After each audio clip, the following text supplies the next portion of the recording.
Hello students, doubt series के नए lecture में आप लोगों का बहुत बहुत स्वागत है। आज का क्वेश्चन हम लेंगे सबसे पहले तो that is vapour density of a gas is 16, the ratio of specific heat at constant pressure and specific heat at constant volume is 1.4, then the atomic weight of that gas is. तो इसे पहले तो ये जो part है ना, इस part को बराबर से समझ लेना जरूरी है। Specific heat at constant pressure is called Cp and specific heat at constant volume is called Cv. This we will study in detail in thermodynamics. Now the ratio of these two is called gamma and that is known as adiabatic constant. Now what happens in this? For different type of gases this ratio is different. तो पहले तो ये समझते हैं कि terminology क्या है। Terminology है स्पेसिफिक हीट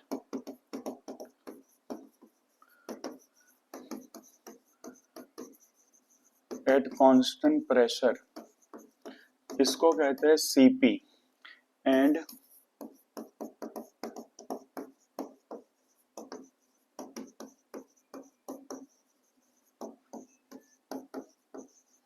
इसको कहते हैं Cv। तो Cp और Cv का जो रेशियो होता है उसको कहते हैं गामा, और ये होता है, इसे कहते हैं एडियाबेटिक कांस्टेंट। नाउ जितने भी गैसेस है ना, उन सभी गैसेस को डिफरेंट कैटेगरी में, डिफरेंट टाइप्स में उन्होंने ऑलरेडी उसको क्लासिफाई करके रखा है। तो वो क्या है, अब ये समझते हैं students. That is what mono atomic gas. Mono atomic gas का मतलब होगा कि उसमें सिर्फ एक ही एटम है, जैसे कि helium, neon, argon, krypton, xenon, radon, ये सारे मोनो एटॉमिक गैसेस है। तो उसके लिए Cp/Cv, इसका जो रेशियो है गामा, उसकी वैल्यू है 1.67। फिर आता है डाई एटॉमिक गैस और पॉली एटॉमिक लीनियर भी आप ले सकते हैं। डाई एटॉमिक का मतलब होता है दो एटम, इन पॉली एटॉमिक का मतलब करेंगे दो से ज्यादा एटम्स, लेकिन मॉलिक्यूल कैसा होना चाहिए, लीनियर। जैसे मैं सिंप्लीफाई करके सिर्फ x2 यहाँ लिख रहा हूँ, दैट इज Cp/Cv, गामा की वैल्यू उसके लिए है 1.4। एंड थर्ड है दैट इज पॉली एटॉमिक, और ये है नॉन लीनियर। इसके लिए मैं लिख लेता हूँ पॉली एटॉमिक x3, और उससे ऊपर भी हो सकता है, लेकिन ये जरूरी नहीं है कि वो एक ही टाइप का एटम हो। वो मान लो कि O3 भी हो सकता है, और वो फिर NH3 भी हो सकता है, और वो H2S भी हो सकता है, SO2 भी हो सकता है, SO3 भी हो सकता है। लेकिन पॉली एटॉमिक के लिए फिर मैंने यहाँ x3 लिख दिया है। तो यहाँ है Cp/Cv, गामा की वैल्यू है 1.33। अब हमारे क्वेश्चन के अंदर है ना स्टूडेंट्स, ये दे रखा है कि Cp/Cv का रेशियो जो है ना, Cp/Cv का रेशियो 1.4 है। इसका मतलब ये हुआ कि हमारा गैस जो है ना वो डाई एटॉमिक है, माने वो O2, H2, F2, Cl2, जैसे नाइट्रोजन N2, ऐसे कोई भी गैसेस हो सकते हैं। अब यहाँ पर आपको वेपर डेंसिटी दे रखी है 16। तो सबसे पहले तो निकाल लेंगे स्टूडेंट्स मॉलिक्यूलर वेट।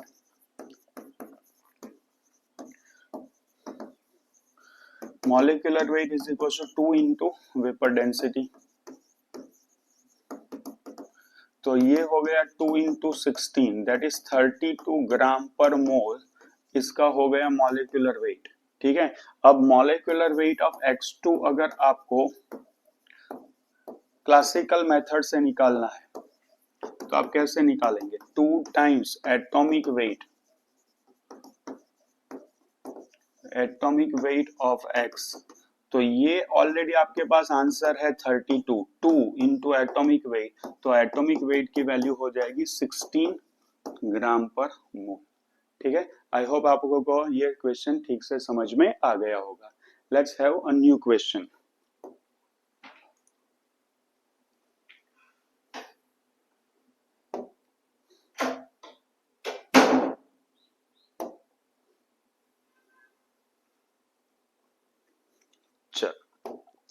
क्वेश्चन पढ़ेंगे। The weight of substance that displaces 22.4 litre air. ठीक है, तो हमें कंसेप्ट इतना पता है कि उसका जितना वेट होगा ना, किसी भी सब्सटेंस का जितना वेट होगा उतनी एयर वो डिस्प्लेस कर पाएगा। तो सबसे पहले हमें ये जान लेना चाहिए कि 22.4 लीटर एयर जो है ना उसका वेट कितना होता है, और एनटीपी दे रखा है। एनटीपी का मतलब हम सीधा एसटीपी कर सकते हैं। तो हमें पता है कि at STP that is what weight of 22.4 litre gas कितना होता है, that is equals to its molecular weight होता है। तो सीधा ही हमारा आंसर रेडी हो गया है कि वो मॉलिक्यूलर वेट बराबर होगा। ध्यान रखना, इक्विवेलेंट वेट भी नहीं आएगा, एटॉमिक वेट भी नहीं आएगा। हाँ, एटॉमिक वेट किसके लिए आ सकता है, एटॉमिक वेट किसके लिए आ सकता है, अगर आपको क्वेश्चन में helium, neon, argon, krypton, xenon, radon ऐसे गैसेस दे जिसके एटम्स ही उसके मॉलिक्यूल है, इन स्पेशल केसेस अगर आपको एटॉमिक वेट ऑप्शन सिलेक्ट करना पड़ जाए तो वो सही है। ठीक है ना, तो ये ध्यान रख लेना।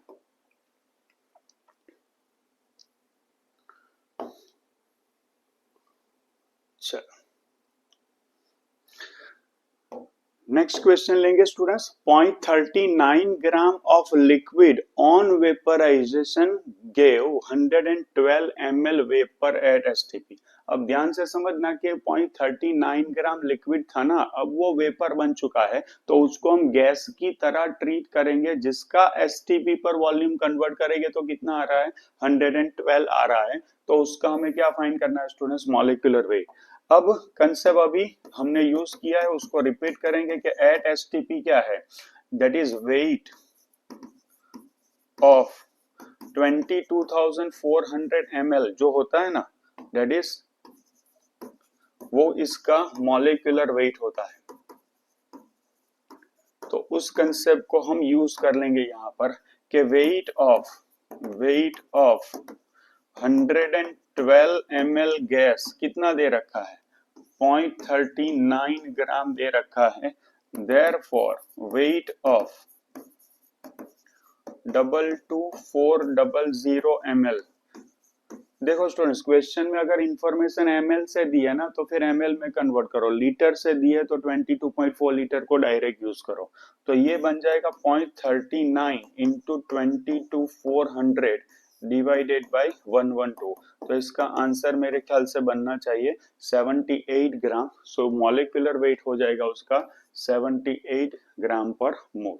ठीक है, चलिए स्टूडेंट्स, आप जितने भी क्वेश्चंस मैं सॉल्व करता हूं ना, आप उसको खुद से सॉल्व करें तो आपको पता चलेगा कि आप उसको अच्छे से कर पाते हो या नहीं कर पाते हो। किसी भी टीचर से अगर आप डाउट सॉल्व करवाते हो ना, आप क्वेश्चन को खुद सॉल्व करके करेक्ट आंसर तक नहीं पहुंचोगे ना, तब तक वो डाउट ही है, ये ध्यान रखना।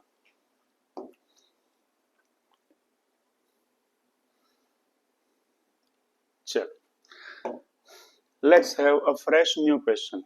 5 liter of gas at STP weighs 6.25 ग्राम। मतलब समझे कि 5 लीटर का वेट इतना है। क्वेश्चन कहाँ जा रहा है, मॉलिक्यूलर वेट पर जा रहा है, चेक करो। तो यहाँ पर इंफॉर्मेशन लीटर से दी है, तो यहाँ पर भी हम क्या करेंगे, 22.4 लीटर से। प्रीवियस क्वेश्चन में इंफॉर्मेशन ml से थी, तो हमने 22,400 ml का यूज कर लिया। ठीक है ना, चलिए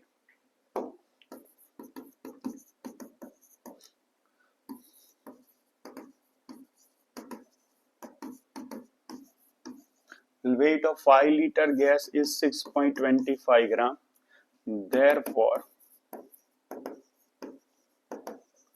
22.4 liter gas is equals to 22.4 into 6.25 divided by 5। बोलो, तो इसको सॉल्व करेंगे तो 28। सो 28 gram per mole will be the molecular wait.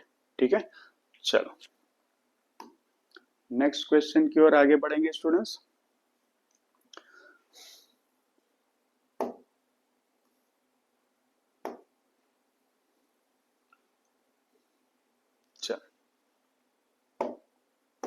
0.44 gram of a colourless oxide of nitrogen occupies 2 to 4 ml at STP. तो उस कंपाउंड को आइडेंटिफाई करना है। तो हमें क्या करना पड़ेगा, हमें उसका मॉलिक्यूलर वेट निकालना पड़ेगा। जो मॉलिक्यूलर वेट इसके मॉलिक्यूलर वेट से मैच करेगा ना, उसको हम आइडेंटिफाई करके टिक कर देंगे। जैसे कि N2O की अगर मैं बात करूं तो इसका मॉलिक्यूलर वेट 28 प्लस 16, इसका मॉलिक्यूलर वेट है 44, इसका मॉलिक्यूलर वेट होगा 14 plus 16 that is 30 gram per मोल। इसका हो जाएगा 92 और इसका हो जाएगा 46। चलो अब एट एसटीपी कंडीशन दे रखी है, तो weight of 2 to 4 ml gas is equal to 0.44 gram है। Therefore, weight of 22400 ml gas is equals to 22400 into 0.44 divided by 224। तो आपका आंसर आ गया 44 ग्राम पर मोल। और किसके साथ मैच कर रहा है, N2O के साथ मैच कर रहा है। आई होप आप लोगों को समझ में आ गया होगा।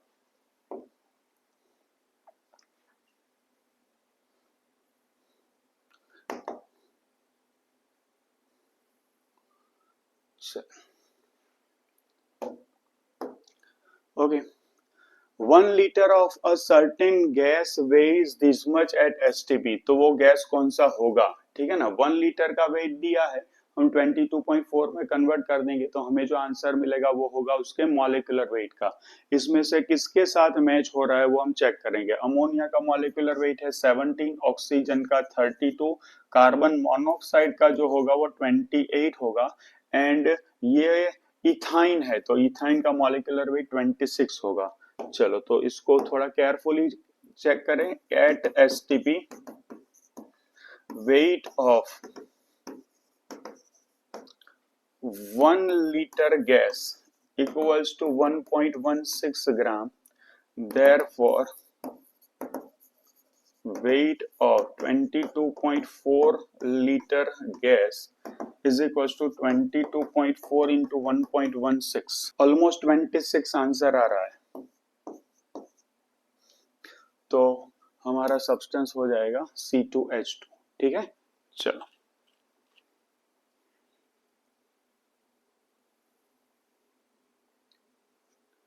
Okay. Equivalent weight of bivalent metal. अब बाईवेलेंट मेटल का पहले तो मतलब समझो कि ये अगर मैंने लिखा है ना +1 तो इसका मतलब होता है मोनोवेलेंट मेटल। अगर मैं यहाँ पर कर दो M+2 तो ये बाईवेलेंट मेटल, M+3 तो ये हो जाएगा ट्राईवेलेंट मेटल, ठीक है। Is 32.7 molecular weight of its chloride. अब बहुत इंटरेस्टिंग है, बाईवेलेंट दे दिया है इक्विवेलेंट वेट, ठीक है ना। तो इसको सबसे पहले तो एटॉमिक वेट में कन्वर्ट करेंगे। और कंसेप्ट क्या है, कंसेप्ट आपको पता होना चाहिए कि इक्विवेलेंट वेट जो है ना, इक्विवेलेंट वेट जो है that is nothing but atomic weight divided by valency. तो एटॉमिक वेट क्या होगा, एटॉमिक वेट क्या होगा, that is valency into equivalent weight, that is 2 into 32.7 that is 65.4 gram per मोल। उसका क्या हो चुका है, एटॉमिक वेट हो चुका है। अब इसको ध्यान से देखें, मेटल के क्लोराइड का आपको क्या बनाना है, पहले तो फॉर्मूला। तो फॉर्मूला ऑफ मेटल क्लोराइड क्या बनेगा, दैट इज मेटल है +2 और क्लोराइड है -1। तो इनसे बनने वाला जो सॉल्ट होगा ना उसकी फॉर्मूला होगी MCl2।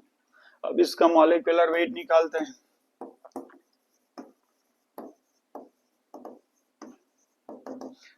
तो 1 time metal and 2 time chlorine. अब मेटल का एटॉमिक वेट हम निकाल चुके हैं, दैट इज 65.4 और 2 टाइम्स क्लोरीन का एटॉमिक वेट है 35.5। तो 65.4 प्लस 71 तो ये हो चुका 136.4 gram per mole. Let's check if there is an option. Yes, option 3। ठीक है, क्लियर हो गया। चलो नेक्स्ट क्वेश्चन की ओर आगे बढ़ते हैं students. Okay, question number 100। The oxide of an element possess molecular formula। क्या है molecular formula? M2O3 है, M2O3। M2O3 फॉर्मूला है, ऑक्साइड का चार्ज -2 होता है तो मेटल का चार्ज हो जाएगा +3 कुल मिलाकर। एक ऑक्सीजन का -2, 3 ऑक्सीजन का -6, ओवरऑल चार्ज है 0, तो 2 मेटल का हो जाएगा +6, तो एक मेटल का चार्ज बनेगा यहाँ पर +3। तो यहाँ पर मेटल क्या है? मेटल ट्राइवेलेंट है। ठीक है, आगे बढ़ेंगे। Equivalent mass of metal is 9, the molecular mass of the oxide will be what. ठीक है, तो इसका ही यूज करेंगे। पहले तो क्या निकाला हमने? वैलेंसी निकाल दी। तो मेटल इज ट्राइवेलेंट, इसका मतलब क्या हुआ कि उसकी वैलेंसी क्या है स्टूडेंट्स? इसकी वैलेंसी है 3। अब इसका यूज करेंगे कि equivalent weight is atomic weight divided by valency. तो atomic weight is equals to valency into equivalent weight, that is what? That is 3 into 9, तो उसका एटॉमिक वेट आ चुका है 27 ग्राम पर मोल। अब इसके ऑक्साइड का मॉलिक्यूलर वेट निकालना है। तो मॉलिक्यूलर वेट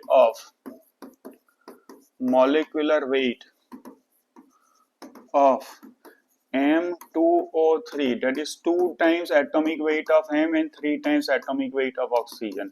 तो ये 2 times 27 and 3 times 16, that is 54 plus 48, 54 plus 48, तो आंसर बनेगा 102 gram per mole. Is there any option? Let's check. 102 gram per mole. ठीक है, चलो नेक्स्ट क्वेश्चन की ओर आगे बढ़ेंगे। The law of multiple proportion was given by। law of multiple proportion किसने दिया था? law of multiple proportion was given by Dalton। चलो, which of the following pairs of compound illustrates law of multiple proportion।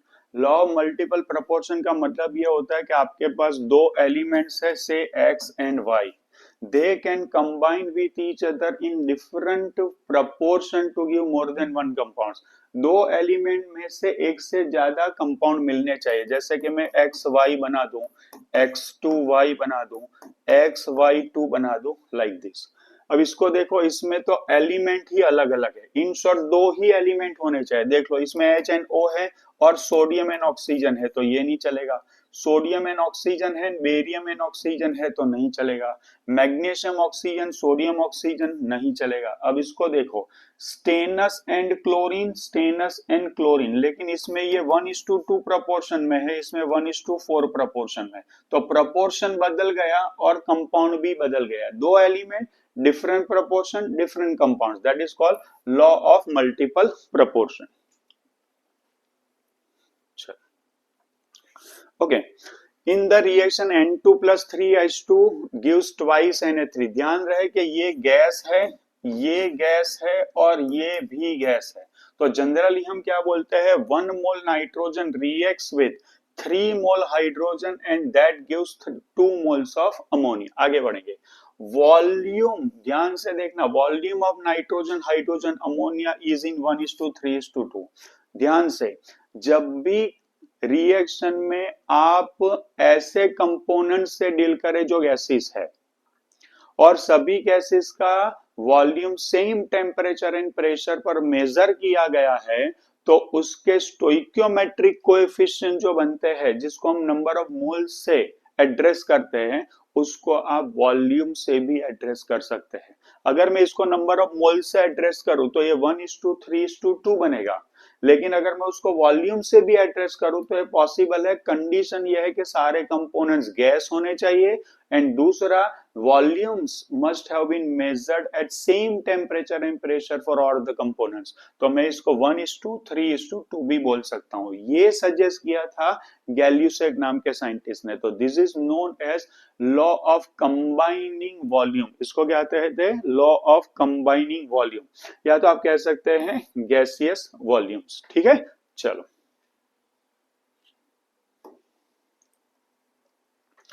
Different proportions of oxygen in various oxides of nitrogen prove the law of। अब ध्यान से देखें कि nitrogen के different oxide है, एक है N एंड दूसरा एलिमेंट है O। अब इन दोनों के बीच में डिफरेंट प्रपोर्शन है, तो एक बनता है N2O, एक बनता है NO, एक बनता है N2O3, एक बनता है NO2, ऐसा ही एक है N2O4, एक बनता है N2O5। देखिए ध्यान से, ये सारे क्यों बने? क्योंकि nitrogen and oxygen combine with each other in different proportion. तो इसको क्या कहेंगे? इसको कहेंगे लॉ ऑफ मल्टीपल प्रपोर्शन। ठीक है स्टूडेंट्स, चलो। Oxygen combines with two isotopes of carbon C12 and C14 to form two samples of carbon dioxide। अब देखो ध्यान से, कार्बन एलिमेंट एक ही एलिमेंट है, ध्यान से समझ लेना।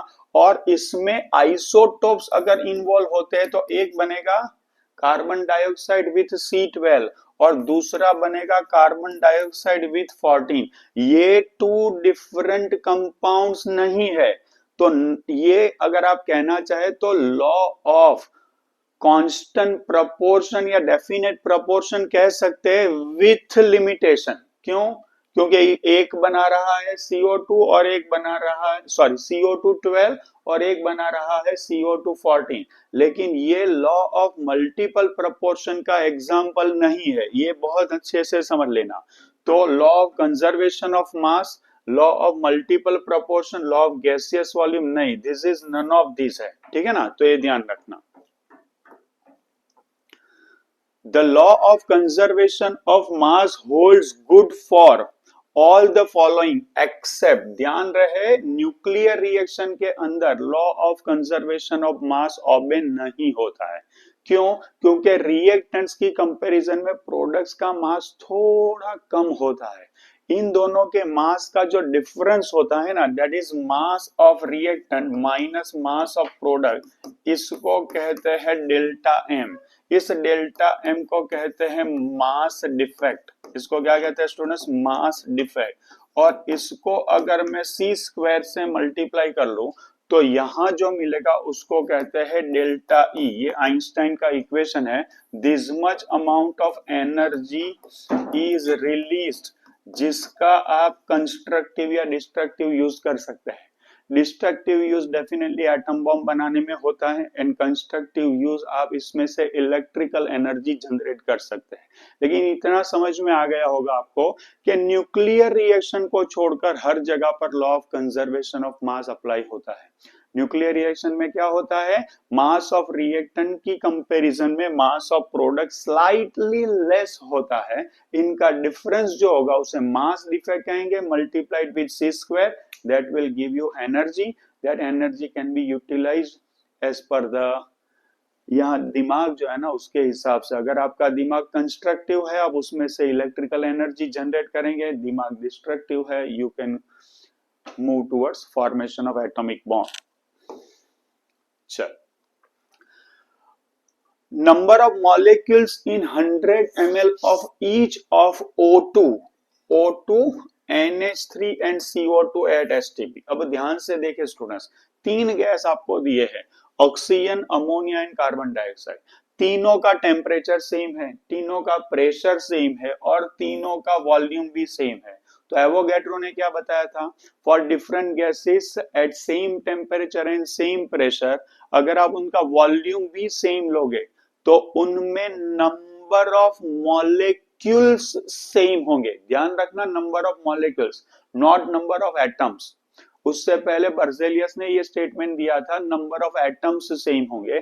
एवोगैड्रो ने करेक्शन करके उसमें करेक्शन बताया था कि not number of atoms, number of molecules same होंगे।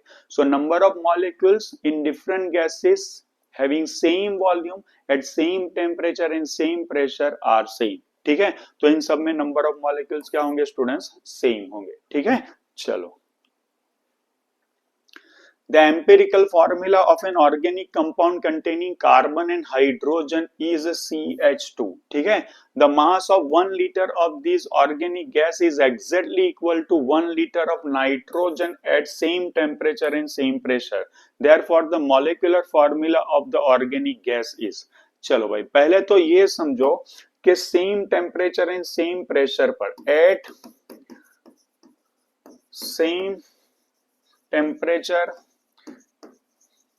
and same pressure, weight of 1 liter N2 equals to weight of 1 liter unknown gas X। इसका मतलब यह हुआ कि ये सेम टेम्परेचर सेम प्रेशर को मैं हाइपोथेटिकली बिलीव कर लूं कि एसटीपी है, तो भी 1 लीटर नाइट्रोजन का जितना वेट होगा उतना 1 लीटर अननोन गैस का होगा।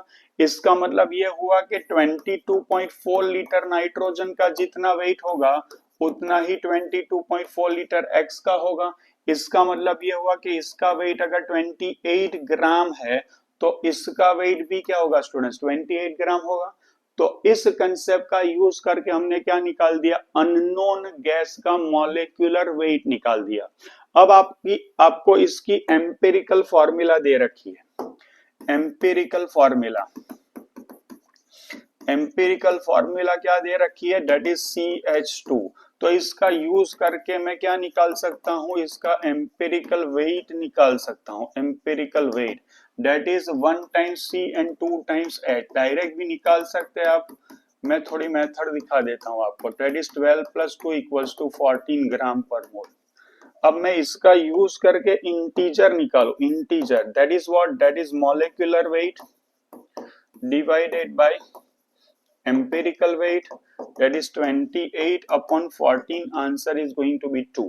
अब मॉलिक्यूलर फॉर्मूला अगर मुझे निकालनी है, मॉलिक्यूलर फॉर्मूला, तो मॉलिक्यूलर फॉर्मूला की फॉर्मूला क्या है, molecular formula is equal to integer into empirical formula. बोलो, दैट इज 2 इंटू CH2, तो ये हो जाएगा C2H4। तो is there any option C2H4, check कर लो स्टूडेंट्स, दैट इज C2H4। ठीक है, तो कंसेप्ट बहुत अच्छा दिया है। At same temperature and pressure 1 litre nitrogen का जितना वेट है उतना ही वो 1 लीटर गैस का है। अब same temperature and same pressure, it can be any temperature, it can be any pressure, but if it is any temperature any pressure possible, then why not it is 0 degree Celsius and 180 m also। so I have assumed कि अगर कोई भी temperature pressure पर 1 litre nitrogen का wait और 1 litre unknown gas का wait अगर same हो सकता है, दैट कोई भी टेम्परेचर एसटीपी भी हो सकता है।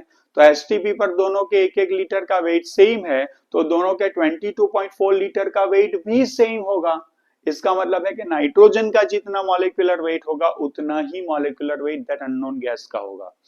एम्पिरिकल फॉर्मूला दे रखी है, उस पर से एम्पिरिकल वेट निकाल दिया, molecular weight and empirical weight का रेशियो ले लिया, that gives me integer number, and integer number multiplied by empirical formula, I will get molecular formula. ठीक है, चलो। 4 1 लीटर फ्लास्क आर देयर। ठीक है, चलो भाई। separately filled with gases hydrogen, helium, oxygen and ozone at same room temperature and pressure। भाई समझ लो कि इन चारों गैसेस का टेम्परेचर सेम है, प्रेशर सेम है, वॉल्यूम भी सेम है। इसका मतलब है कि इन चारों गैसेस के नंबर ऑफ मॉलिक्यूल सेम होंगे। एक में अगर 5 मॉलिक्यूल है तो सभी में 5 मॉलिक्यूल है, इसमें 500 है तो दूसरे सभी में भी 500 है, और एक में 1 मोल है तो बाकी सब में भी 1 मोल है। ठीक है, चलो। The ratio of total number of atoms of this gases present at different glasses. बहुत ही अच्छा क्वेश्चन। क्या पूछा है क्वेश्चन में, क्वेश्चन में एटम्स पूछा है, तो सब में hydrogen is two helium is two oxygen is two ozone, सभी के सुनना ध्यान से, सभी के मोल्स क्या होंगे, सेम होंगे। दैट इज ये सारे मोल्स की बात कर रहा हूं, मोल्स की बात कर रहा हूं, यानी मॉलिक्यूल्स की बात करूं अगर मैं, तो सभी के मॉलिक्यूल्स क्या होंगे, 1:1:1:1 ही होंगे। लेकिन एटम्स की अगर मैं बात करूं तो now it depends on what, now it depends on number of atoms present in molecule. ये डाई एटॉमिक है तो एक मॉलिक्यूल में 2 एटम होंगे, ये मोनो एटॉमिक है तो इसका एटम ही मॉलिक्यूल है तो यहाँ 1 आएगा। ये डायटोमिक है तो इसके एक मॉलिक्यूल में 2 एटम होंगे, और ये ट्राई एटॉमिक है तो इसके एक मॉलिक्यूल में 3 एटम होंगे। तो हमारा फाइनल आंसर बनेगा 2:1:2:3। तो ये 3 आंसर है। तो ऐसे क्वेश्चन में बहुत ध्यान से आपको देखना है कि मॉलिक्यूल्स का रेशियो पूछा है तो 1:1:1:1 ही आएगा, लेकिन एटम्स का रेशियो पूछा है तो नंबर ऑफ एटम्स प्रेजेंट पर मॉलिक्यूल में कन्वर्ट करके आपको रेशियो बताना है। एक और इसमें चेंज हो सकता है कि आपको उसके वेट का रेशियो पूछ ले, तो ये क्या है, ये 1:1:1:1 मॉलिक्यूल का रेशियो है तो डेफिनेटली 1:1:1:1 मोल का रेशियो भी हो सकता है। चलो इसको यहां पर एक और एक्स्ट्रा क्वेश्चन के फॉर्म में सॉल्व करते हैं। वेट का रेशियो, तो 1 मोल हाइड्रोजन का वेट हो जाता है 2 ग्राम, 1 मोल हीलियम का वेट हो जाता है 4 ग्राम, 1 मोल ऑक्सीजन का वेट हो जाता है 32 ग्राम एंड 1 मोल ओजोन का वेट हो जाता है 48 ग्राम। अब इसको 2:4:32:48 है, लेकिन उसको आप 2 कॉमन निकालेंगे ना तो आप उसको सिंपलेस्ट फॉर्म में कन्वर्ट कर सकते हैं। तो क्या बनेगा, 1:2:16:24 शुड बी योर आंसर। तो ऐसा क्वेश्चन पूछे जा सकते हैं। मॉलिक्यूल्स हो 1:1 ऑलवेज, एटम्स हो तो पर मॉलिक्यूल कितने एटम्स है उसको कन्वर्ट कर लो, और वेट का रेशियो पूछे तो मॉलिक्यूलर वेट में कन्वर्ट करके सिंपलेस्ट रेशियो में कन्वर्ट कर लो। चलो, a container of volume V contains what, 0.28 gram of nitrogen. If same volume of an unknown gas gas under similar condition of temperature and pressure weighs 0.44 gram, the molecular mass of the gas is what?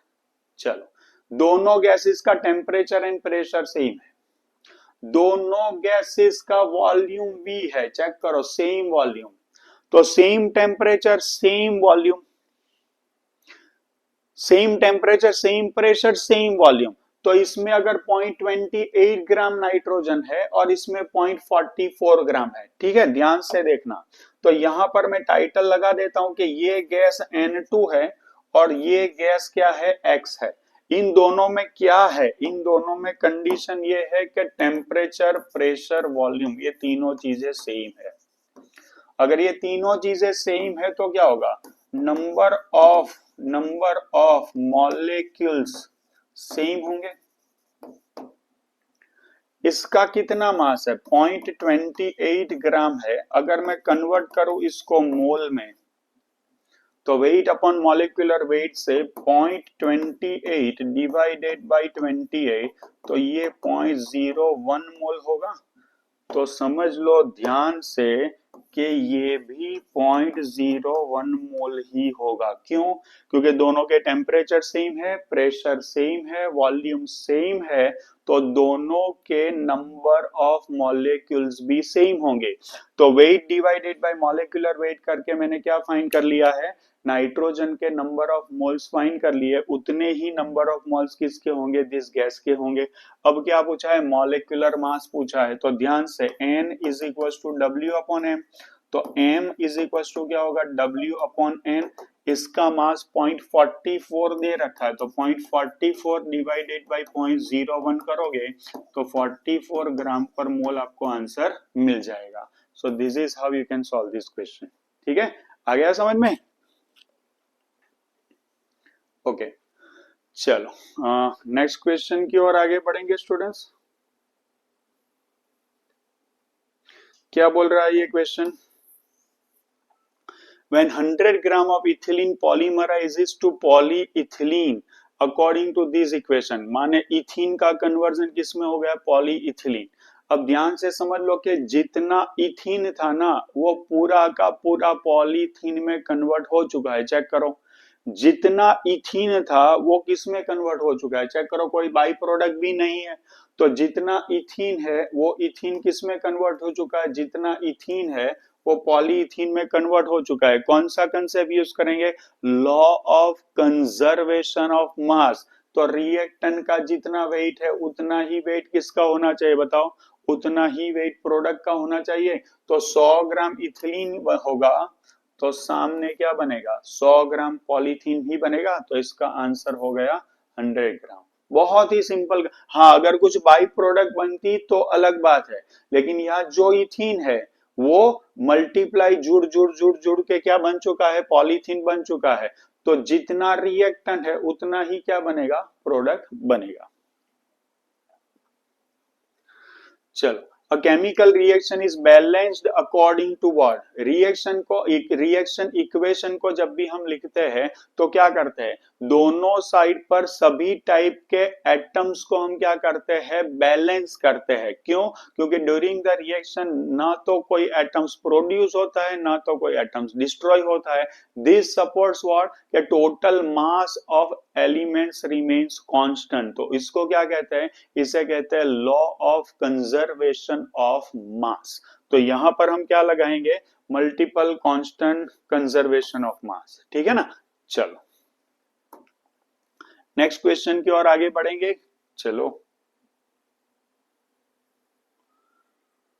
Okay, देखते हैं question क्या कह रहा है। Two flask A and B equal capacity of volume, माने दोनों का volume same है। NH3 एंड SO2 भर दिए हैं रिस्पेक्टिवली अंडर सिमिलर कंडीशन। फिर से एवोगैड्रो अप्लाई कर सकते हैं। दोनों के वॉल्यूम सेम है, टेम्परेचर सेम है, प्रेशर सेम है, तो दोनों में भरे गए अमोनिया एंड SO2 के गैसेस के मॉलिक्यूल्स क्या होंगे? सेम होंगे। आगे क्वेश्चन पढ़ते हैं। Which flask has more number of moles? नहीं भाई, दोनों में नंबर ऑफ मोल्स क्या होंगे?